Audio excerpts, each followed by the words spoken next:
S'intitule Jeanne 2031, puisque vous savez peut-être qu'en 2031, nous allons fêter les 600 ans de la mort de Jeanne d'Arc, et que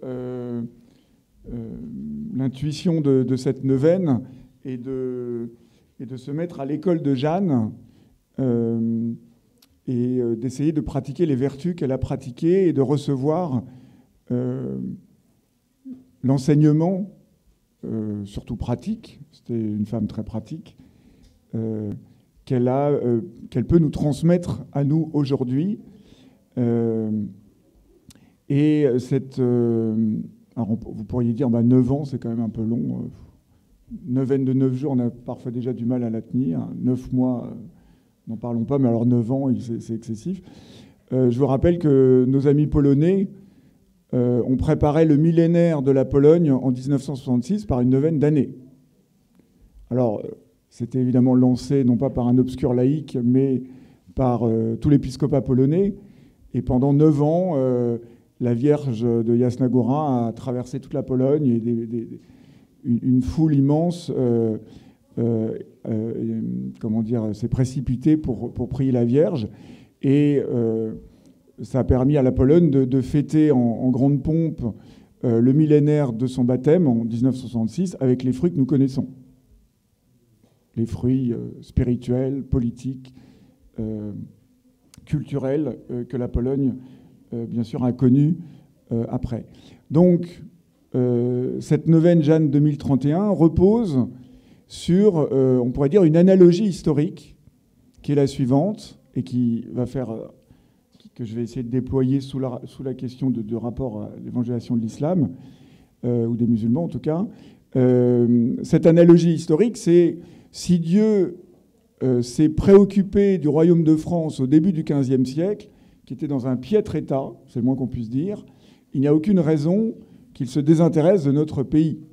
Alors, pas que de notre pays, mais étant la plupart d'entre nous français, j'imagine, nous avons d'abord un souci de notre bien national, de notre bien commun.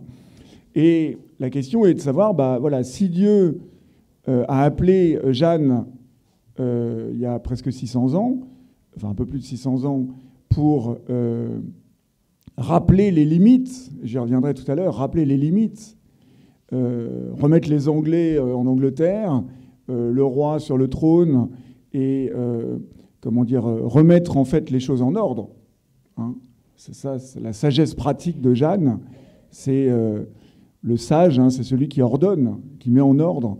Et Jeanne est une grande mystique, mais avant tout est douée d'une grande sagesse pratique.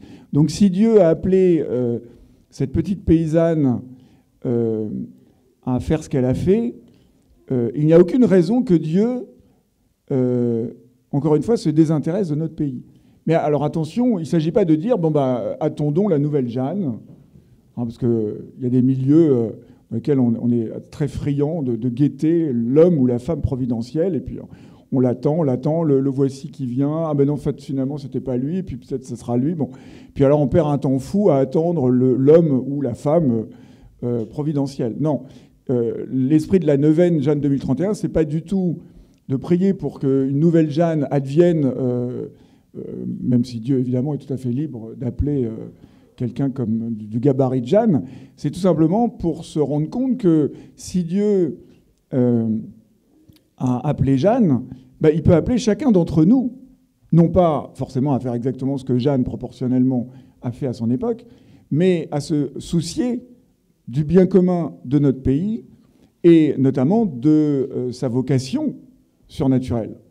L'enjeu, c'est l'âme de la France, les promesses que la France a reçues, a données à son baptême.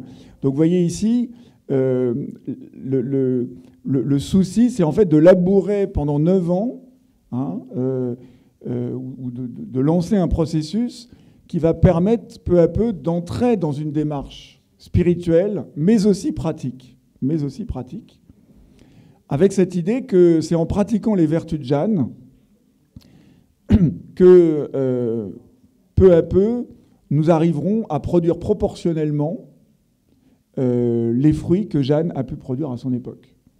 Alors ça ne nous appartient pas, nous ne pouvons pas juger notre propre fécondité, mais en tout cas c'est cette espérance, j'allais dire ce pari, et encore une fois cette neuvaine repose sur cette analogie historique.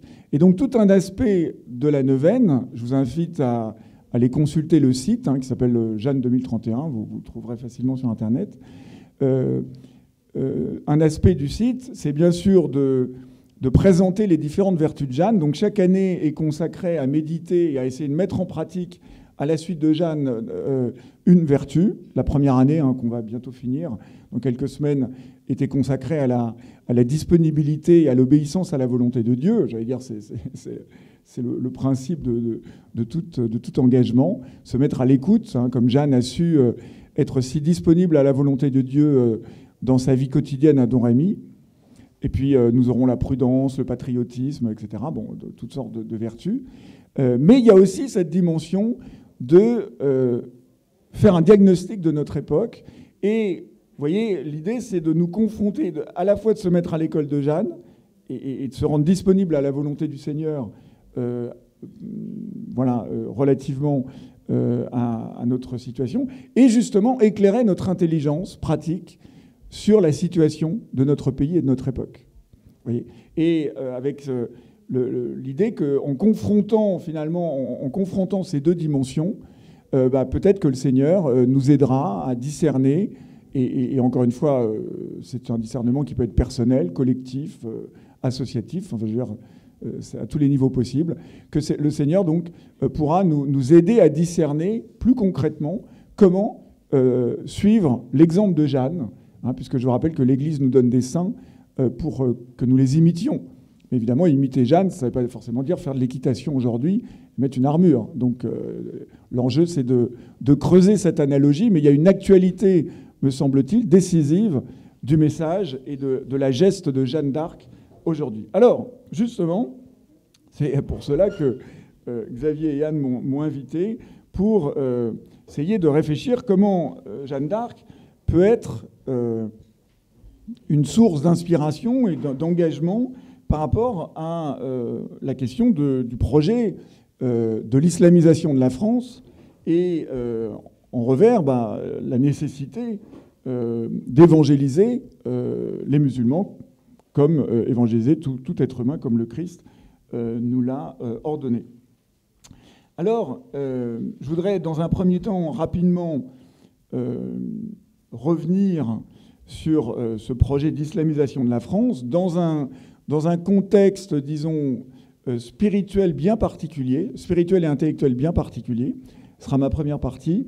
Deuxième partie, je reviendrai sur un acte très important de la mission de Jeanne, qui est la donation du royaume à Dieu. Je reviendrai là-dessus tout à l'heure, avec notamment dans cette logique de Messire, Dieu premier servi. Et puis, en troisième partie, je réfléchirai sur cette fameuse phrase de Jeanne, « Les gens d'armes », donc ceux qui portent les armes, batailleront et Dieu donnera la victoire. Alors, première partie, donc, ce projet d'islamisation de la France, bon, si vous êtes ici, j'imagine, c'est que vous avez une certaine conscience de ce phénomène. Vous avez peut-être lu le livre de Florence Bergeau-Blaclair, Le frérisme et ses réseaux, l'enquête, paru chez Odile Jacob, et dans lequel cet anthropologue chargé de recherche au CNRS essaye de mettre en évidence, à partir d'une enquête très, très approfondie, qui évidemment n'a pas plu à tout le monde, la stratégie des associations liées aux frères musulmans, donc ce qu'on peut appeler le frérisme, et pour essayer d'envisager le fait que la situation dans laquelle nous nous trouvons en France, et plus généralement en Europe d'ailleurs, mais je parle ici pour le cas français, implique d'avoir un juste diagnostic de la situation. Parce que si on n'a pas une perspective un peu d'ensemble des enjeux, évidemment, on peut toujours s'engager à tel ou tel point, mais n'ayant pas une vision plus globale, on manque, on pourrait dire, de cohérence. Et Florence Bergeau-Blaclair définit donc le frérisme, je la cite, comme un projet intellectuel, politico-religieux, visant l'instauration d'une société islamique mondiale. Donc je répète, un projet intellectuel, le mot intellectuel est important, politico-religieux, visant l'instauration d'une société islamique mondiale. Et elle ajoute, le frérisme est un système d'action fondé sur, on pourrait dire, 3 piliers, une vision, une identité et un plan. Et c'est évidemment l'articulation de la vision, de l'identité et du plan d'action, c'est cette articulation de ces 3 dimensions qui fait évidemment toute l'efficacité de cette confrérie des frères musulmans qui, comme vous savez probablement, a été créée en Égypte en 1928 par Hassan al-Banna. Il me semble que ce qui est très important à considérer, c'est que, alors, bien sûr, l'islam, notamment en France, ne se réduit pas aux frères musulmans ou à l'influence du frérisme. Mais il me semble que le frérisme permet d'envisager le sérieux de cette problématique actuelle, et qui est tout simplement le devenir spirituel de notre civilisation, et en l'occurrence ici de notre pays. Il faut bien se rappeler que les frères musulmans, dès leur origine, portent un mouvement de réforme de l'islam qui s'enracine dans une vie spirituelle et morale intense, ayant vocation à réformer les mœurs, puis peu à peu à irriguer la société et à fonder des institutions respectant la loi coranique. Donc, vous voyez, le projet des frères musulmans est un projet très profond, très cohérent, qui implique une sorte de conversion à un islam plus radical et plus pur.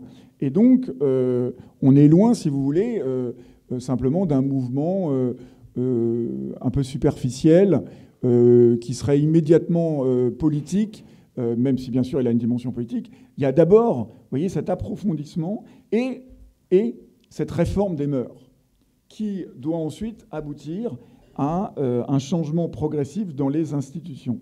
Alors Tariq Ramadan, que vous connaissez bien sûr, le petit-fils donc, du fondateur de la confrérie, présente l'œuvre de son grand-père comme, je cite, envisageant l'universalité du message coranique ou son caractère globalisant, au sens où il intègre toutes les sphères de l'existence humaine. Voilà, toutes les sphères de l'existence humaine.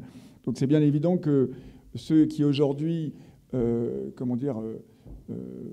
coopèrent, on pourrait dire, avec l'islam, en considérant que l'islam n'est qu'une religion purement spirituelle qui n'aura pas de conséquences, j'allais dire, sur le cœur de la société, notamment dans cette dimension institutionnelle, évidemment, ne comprennent pas le caractère englobant qui est revendiqué explicitement par les frères musulmans.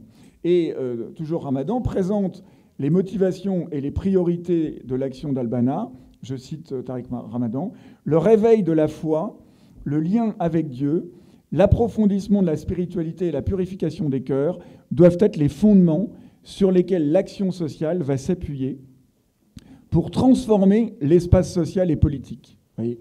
Donc, purification des cœurs, approfondissement de la vie spirituelle. Alors, ça ne veut pas dire que tous le mettent en pratique et Ramadan le premier, mais ça, c'est une autre question. En tout cas, voilà le plan. Tout cela doit constituer le fondement sur lequel l'action sociale va s'appuyer. Et comme vous savez probablement, les frères musulmans, enfin, ou les associations qui sont proches des frères, développent une action sociale très importante dans beaucoup de quartiers, culturelle, éducative, et ont un rôle très important dans le maillage territorial de pans entiers de notre société française. Et c'est un point qu'il ne faut évidemment pas du tout oublier.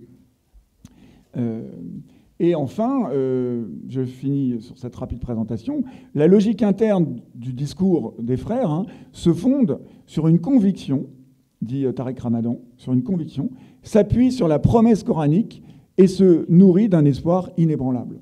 Donc vous voyez, il y a une très grande cohérence, dans cette vision, dans ce plan. Et évidemment, la question pour nous, c'est que ce plan, cette vision, cette stratégie, quel est le contexte dans lesquelles elle se déploie et se présente, dans un contexte de crise profonde de notre civilisation. C'est ça l'enjeu. Si vous voulez, notre situation, c'est effectivement donc un islam qui s'est régénéré, qui se déploie, qui est dans cette dynamique globale, et en face, une civilisation, et notamment ici je parle pour la France, en pleine crise de nihilisme, qui est la conséquence, bien sûr, de la déchristianisation, qui a été, pensée par les républicains qui sont arrivés aux affaires dans les années 1880.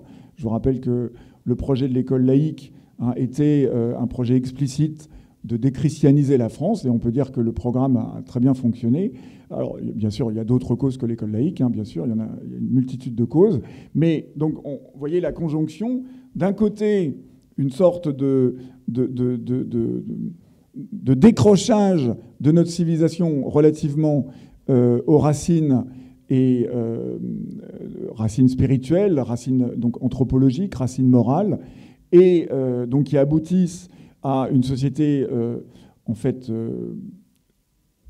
mue par une forme de relativisme, de fatigue existentielle très profonde, qui cherche à être comblée désespérément par des écrans, par la consommation, voilà. Et donc, vous voyez, autant de choses qui apparaissent aux yeux d'un islam cohérent comme tout à fait décadent, et à juste titre. Et donc, vous voyez, la difficulté pour nous, c'est que nous avons deux fronts. Nous avons deux fronts. Deux fronts, pas de front forcément militaire, même si ça peut l'être, là, en l'occurrence, deux fronts, spirituels, culturels, anthropologiques. Et la difficulté qui est la nôtre, c'est effectivement d'avoir cette cohérence que le frérisme possède, qui n'est évidemment pas la même cohérence, cette cohérence.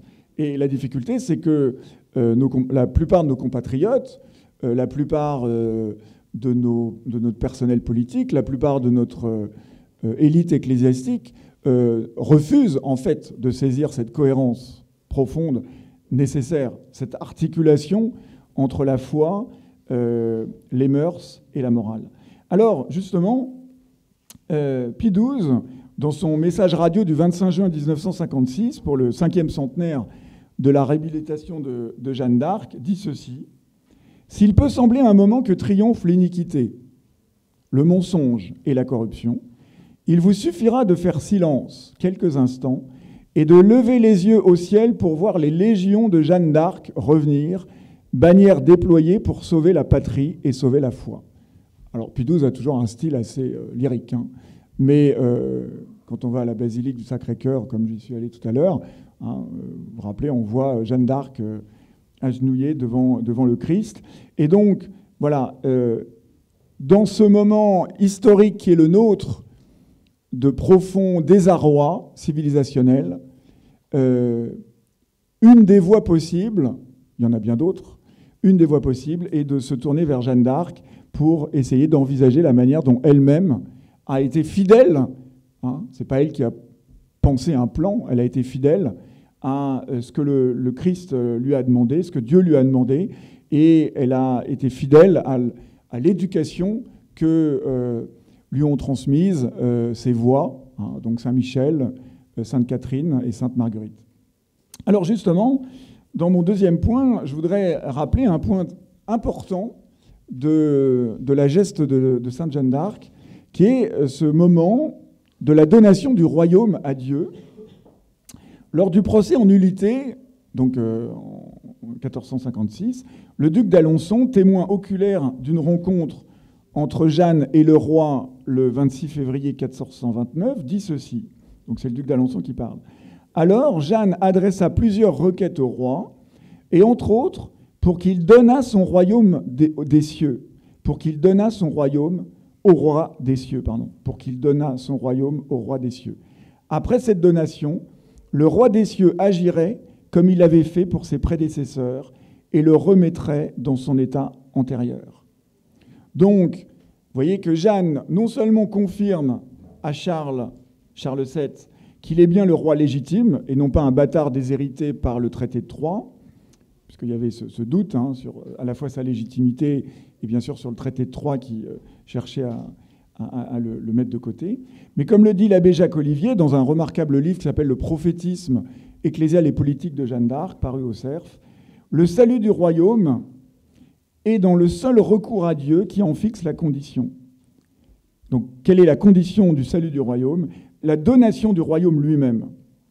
Ce don fait à Dieu, à la demande de Jeanne, est une reconnaissance libre et une acceptation volontaire par le roi, en son nom et au nom du peuple qu'il représente, de l'autorité légitime de Dieu sur son royaume, comme sur toute société humaine. Donc vous voyez, l'autorité légitime de Dieu. Et ça, c'est la condition pour que Dieu remette le royaume dans son état antérieur.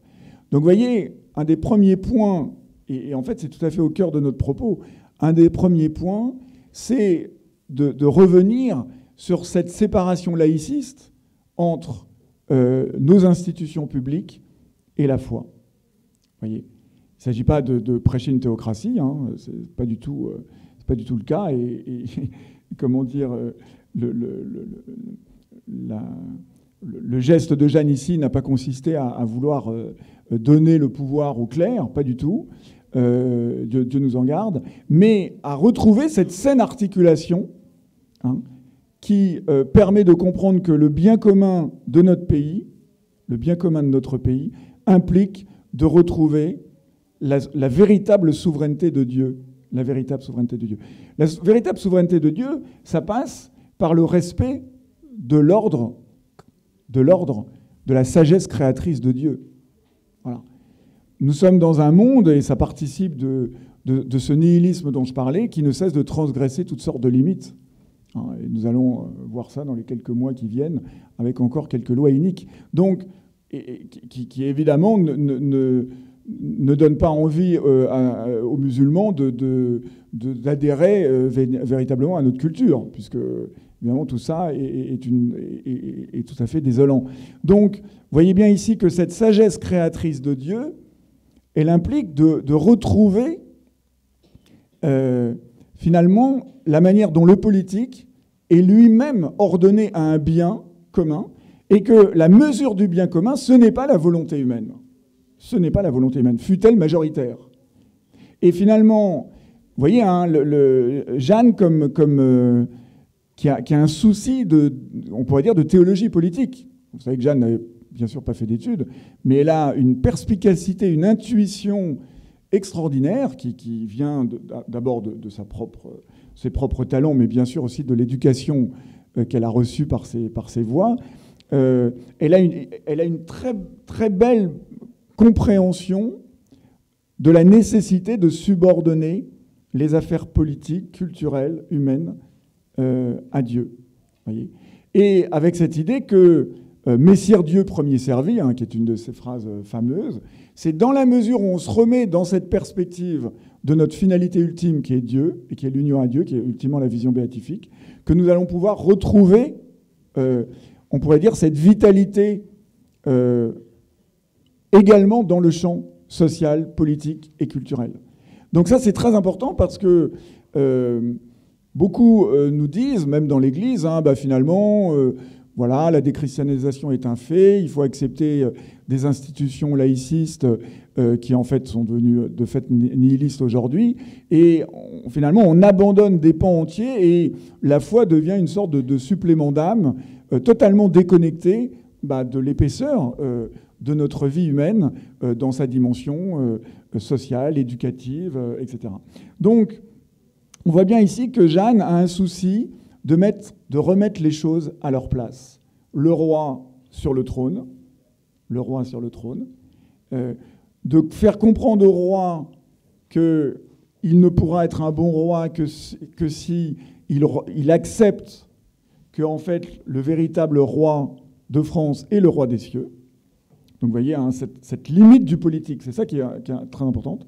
Et évidemment, et ça c'est un autre point que vous connaissez bien, remettre les clercs à leur juste place, puisque évidemment, dans la situation de l'époque, une bonne partie des clercs, Monseigneur Cochon, ancien recteur de l'Université de Paris, hein, qui était une des plus grandes universités de la chrétienté à l'époque, et évêque de Beauvais, Monseigneur Cochon était le prototype même du clerc qui faisait de la politique et qui justement transigeait avec les puissances de l'époque et qui avait perdu le sens profond de sa vocation surnaturelle. Donc vous voyez, il y avait une sorte de confusion complète. Et s'il y a bien quelque chose qui me semble analogiquement présent dans notre époque, c'est une énorme confusion. Hein, cette promotion de l'indifférenciation, cette transgression des limites qui, encore une fois, ne fait que nourrir le ressentiment de beaucoup de personnes qui, dès lors, vont embrasser l'islam par dépit et par dégoût de notre nihilisme contemporain, puisque je vous rappelle que notre société nihiliste est une société post-chrétienne et qu'il faudra un jour ou l'autre mesurer, dans quelle mesure le christianisme dégénéré n'a pas contribué à établir notre situation actuelle. Donc vous voyez, hein, toujours la difficulté de tenir ces différents points. Alors, je ne vais pas être trop long, je voudrais finir maintenant sur ce troisième point. Hein. Les gendarmes batailleront et Dieu donnera la victoire. Ça, c'est ce que Jeanne a répondu quand elle était à Poitiers. Hein. Vous savez, donc, elle va voir le roi à Chinon, qui est évidemment un peu étonné, en même temps impressionné par ce que Jeanne lui dit. Et donc, il demande une sorte d'enquête, hein, une sorte de tribunal. Hein.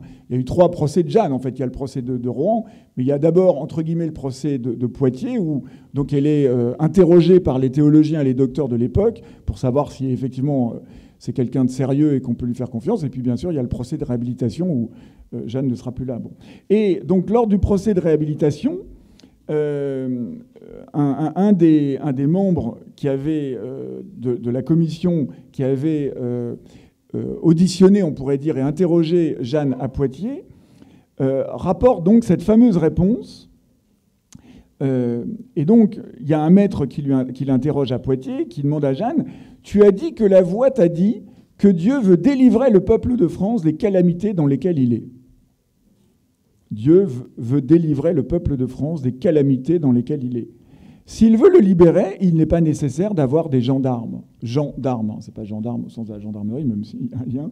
Donc, sous-entendu, vous voyez, hein, la théologie ici présupposée de cette question, bah, Dieu est tout-puissant, donc bah, il peut voilà, s'il est tout-puissant, il peut tout faire. Donc, s'il veut libérer le peuple de France, hein, qui est dans cette grande état de pitié, bah, il peut le faire lui-même. Et c'est là où, évidemment, Jeanne répond, hein, la fameuse phrase « En nom de Dieu, les gendarmes batailleront et Dieu donnera la victoire ». Donc, il faut bien mesurer ici la puissance de cette réponse. L'extraordinaire sagesse de cette réponse, qui est très classique. Hein. On pourrait en trouver les fondements théologiques, par exemple, chez saint Thomas d'Aquin, je ne le développe pas maintenant. Mais « En nom de Dieu, les gendarmes batailleront ». Donc, Dieu, en fait, agit dans l'histoire. Dieu est le Seigneur de l'histoire. Donc notre situation culturelle et civilisationnelle est inscrite dans l'histoire des hommes, et Dieu est le Seigneur de l'histoire. Et un des fondements de l'analogie sur laquelle repose Jeanne 2031, c'est qu'une bonne partie des protagonistes entre le XVe siècle et aujourd'hui sont en fait les mêmes. Quels sont les protagonistes ? Bah, d'abord les êtres humains qui ont la même nature humaine au XVe siècle qu'aujourd'hui, même si évidemment les conditionnements mentaux et technologiques notamment ne sont pas les mêmes. Ensuite, bien sûr, Dieu est toujours le même Dieu. Les anges sont toujours les mêmes anges. Les saints sont toujours les mêmes saints. Bon, il y en a un peu plus aujourd'hui qu'au XVe siècle, évidemment. Et puis, Satan est toujours le même. Hein, et les forces du mal sont toujours les mêmes. Donc, il y a bien sûr un devenir historique, mais fondamentalement, les acteurs sont les mêmes et analogiquement, les combats sont les mêmes. Ils ne sont pas évidemment rigoureusement les mêmes, mais il y a toujours ce combat. Et dire que Dieu est Seigneur de l'histoire ne veut pas dire que Dieu considère les êtres humains comme des marionnettes. Dieu a créé les hommes libres et évidemment, nous sommes cause de nos actes. Ça veut dire quoi? Ça veut dire en fait que lorsque Dieu agit dans l'histoire, il passe par des médiations. Ce qu'on appelle en philosophie les causes secondes. Dieu est la cause première, mais Dieu agit le plus souvent par la médiation de causes secondes. Or, les causes secondes, c'est en général la nature, mais c'est aussi les libertés humaines. Donc, en fait, Dieu agit dans l'histoire à travers, le plus souvent, de manière ordinaire. Après, il peut agir de manière extraordinaire, mais ordinairement, Dieu agit dans l'histoire par la médiation des actes humains qu'il inspire ou qu'il permet. Ça veut dire quoi? Ça veut dire que dans notre situation, qui est quand même assez délicate, c'est le moins qu'on puisse dire, nous pourrions être envahis par la désespérance ou par le découragement. Découragement qui peut animer de nombreux renoncements politiques ou ecclésiaux, mais ce serait reposé sur une mauvaise théologie de l'histoire. Parce que, effectivement, Dieu est le maître de l'histoire, mais Dieu, justement, est capable de susciter des personnes qui, par leurs actes, par leurs choix, par leur engagement, vont pouvoir façonner l'histoire. Vous voyez, l'histoire, il n'y a pas un sens déterministe de l'histoire, mais en même temps, il n'y a pas une totale absurdité dans l'histoire. Il n'y a pas un seul sens de l'histoire que l'on pourrait connaître humainement. Le sens de l'histoire appartient à Dieu et c'est le mystère de Dieu, le secret de Dieu. Mais en même temps, il y a, les hommes font leur histoire. Voilà. Donc, donc notre devenir, et notamment notre devenir en tant que civilisation et en tant que nation, notre devenir dépend en grande partie de nos propres choix, de notre propre choix. Et là, vous voyez bien que percevoir les choses comme ça permet d'envisager l'importance de l'évangélisation. Parce que l'évangélisation, alors bien sûr l'évangélisation des musulmans, mais plus généralement l'évangélisation de nos concitoyens envahis souvent par le nihilisme. Dire ça, ce n'est pas un jugement sur ces personnes, mais sur la réalité qu'ils éprouvent. L'évangélisation est en fait un acte libre que tout chrétien est appelé à poser, d'où la nécessité de se former, d'où la nécessité de réfléchir, d'où la nécessité d'avoir un diagnostic pertinent sur la situation spirituelle, intellectuelle et culturelle de notre époque. Oui. Parce qu'avoir ce diagnostic permet, me semble-t-il, de percevoir que les modestes choix que nous posons s'intègrent dans quelque chose de plus large. Parce qu'évidemment, sinon, on peut être pris, là encore, parfois par le découragement. Finalement, ce que je fais, ce n'est qu'une goutte d'eau. Oui, mais voilà, ce à quoi Dieu nous appelle, c'est à poser ce petit acte, puis ce petit autre acte. Bref, Dieu nous appelle à chacun, être des gouttes d'eau, chaque jour. Et en faisant ça, en se mettant justement à la suite de Jeanne dans cette disponibilité, nous ne savons pas ce que Dieu peut nous appeler à vivre, à faire. Et nous ne savons pas, a priori, la fécondité de ce que nous ferons. Vous vous rendez bien compte que quand Jeanne a été fidèle à cet appel que Dieu lui a adressé, elle évidemment ne se doutait pas du tout de ce que Dieu allait lui demander. Et de ce que ça allait engendrer historiquement. Historiquement, non seulement dans l'histoire politique, mais aussi dans l'histoire religieuse. Donc, vous voyez, il faut poser cet acte de foi profond dans la capacité qu'a le Seigneur de nous guider. Et, encore une fois, les gendarmes batailleront. Donc, proportionnellement, voilà, qu'est-ce que nous avons à faire? Nous avons à faire notre devoir d'État. Devoir d'État, familialement, professionnellement, mais aussi en tant que chrétien.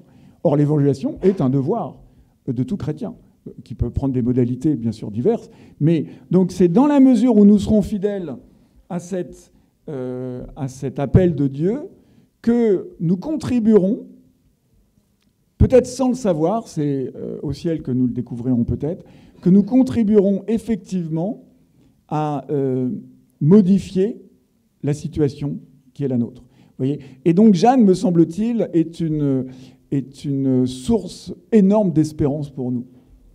Hein ?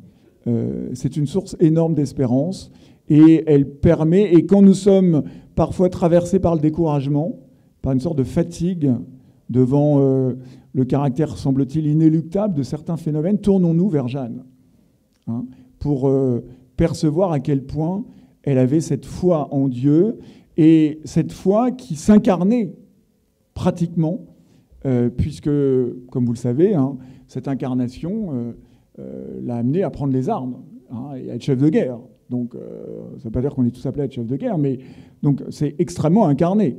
Et cette incarnation, nous avons analogiquement à découvrir quelle est-elle pour notre propre personne dans notre situation actuelle.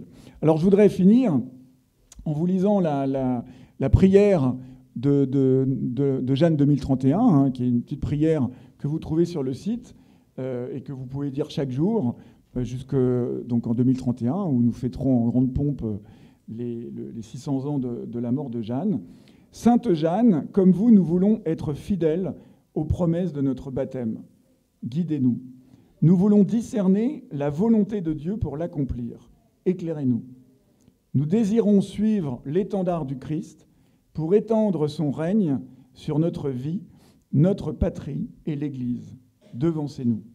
Nous vous supplions, pour le salut de notre pays et de nos âmes, priez pour nous.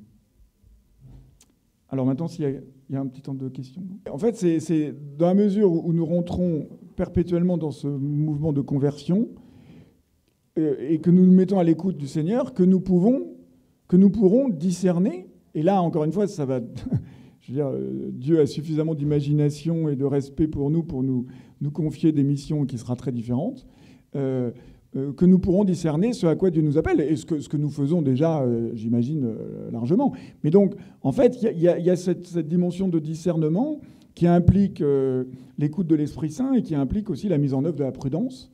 Et donc, nous ne savons pas, en fait, ce que Dieu peut nous appeler à faire ou à vivre. Vous voyez, donc, d'où l'importance de cette disponibilité et d'où l'importance d'être dans ce mouvement de réforme de soi, hein, parce qu'évidemment, c'est toujours plus facile de faire des leçons à autrui que de se réformer soi-même. Donc, effectivement, c'est dans cette perspective. Et là, me semble-t-il, on reste dans une véritable humilité, qui n'est pas une fausse modestie, mais une véritable humilité, en laissant la porte ouverte au Seigneur. Voilà. Je crois que c'est ça qui est important. Donc c'est pour ça que Jeanne 2031 n'est pas un mouvement politique ou même, bien sûr, même spirituel. Vous voyez, c'est vraiment quelque chose de très modeste qui essaye d'inciter les personnes à entrer dans ce processus, mais j'allais dire, chacun à son rythme et selon... Enfin, vous voyez, c'est juste un petit outil de connexion, en fait, pour envisager... parce qu'il y a une autre chose importante, c'est que cette dimension spirituelle, parfois, elle peut finir par être un peu spiritualisante, ce que j'appelle le surnaturalisme, qui finit par... Voilà, on se déconnecte, en fait... Alors, je ne dis pas que la vraie vie chrétienne, c'est pas ça, mais on peut finir par déserter un peu les enjeux humains, hein, sociaux, politiques, culturels. Alors, après, encore une fois, c'est en prudence et en discernant l'appel de l'Esprit Saint que chacun peut voir ce qu'il a à faire. Mais vous voyez, donc, retrouver cette épaisseur, en fait, humaine qui participe de la vie spirituelle aussi. Et ce que Jeanne nous montre très bien. Parce que s'il y a bien quelqu'un qui n'était pas dans le spiritualisme éthéré, c'est bien Jeanne. Ça, c'est sûr. Alors, comme aucun saint n'est dans le spiritualisme éthéré, on est d'accord, hein, mais c'est particulièrement frappant chez elle. Oui, mais... tout à fait. Oui, ça c'est le détail pratique dans lequel je ne voulais pas rentrer, mais effectivement, il y a cette médiation, et là on voit clairement comment Jeanne cherche à remettre les choses spirituelles et politiques à leur juste place. Après, sur ce que vous dites sur sur la conversion du cœur chez les musulmans, oui, enfin, vous connaissez sûrement mieux l'islam que moi, mais ce qui m'intéresse ici, c'est de bien mesurer le caractère englobant du projet et comment dire, contrairement, c'est pas forcément pour les gens qui sont ici, qui je pense connaissent bien, mais pour beaucoup de personnes qui ont une vision justement qui ne perçoivent plus le lien entre le religieux et la dimension sociale dans l'islam, qui est au cœur du projet des frères. Et ça c'est un point qu'il faut... Même si, évidemment, ils ne le vivent pas de la même manière que nous, ça, bien sûr. Un renoncement de l'Église, alors de l'Église, je ne sais pas, mais renoncement de certains clercs... Bah, Xavier en parlait tout à l'heure, déjà sur la nécessité d'évangéliser tous les êtres humains, dont les musulmans, et aussi une sorte de frilosité de certains, justement, sur l'articulation entre la dimension politique et la dimension religieuse. Et alors, ça serait beaucoup trop long à détailler, hein, il y aurait beaucoup de choses à dire, mais comme si finalement on se contentait d'être une sorte de supplément d'âme à la situation anthropologique, sociale et culturelle qui est la nôtre. Vous voyez. Et ça, c'est une redoutable tentation. Alors c'est sûr que c'est plus confortable, mais en fait, nous sommes... la vie chrétienne doit pénétrer toutes les sphères de notre être, et donc aussi dans sa dimension sociale et politique. Alors, dire ça ne veut pas dire que, évidemment, dans l'ordre de l'opéra, comment dire, directement, on va pouvoir changer les choses tout de suite, mais encore faut-il avoir cette perspective. Et si, finalement, vous voyez, on a intériorisé, finalement, tous les tenants et les aboutissants de notre société postmoderne, on peut toujours souhaiter lui donner un supplément d'âme chrétien, mais en fait, ça ne suffit pas. C'est ça que je voulais dire. Or, malheureusement, certains clercs, et non des moindres, sont dans cette perspective qui me semble être vouée à l'échec, fondamentalement.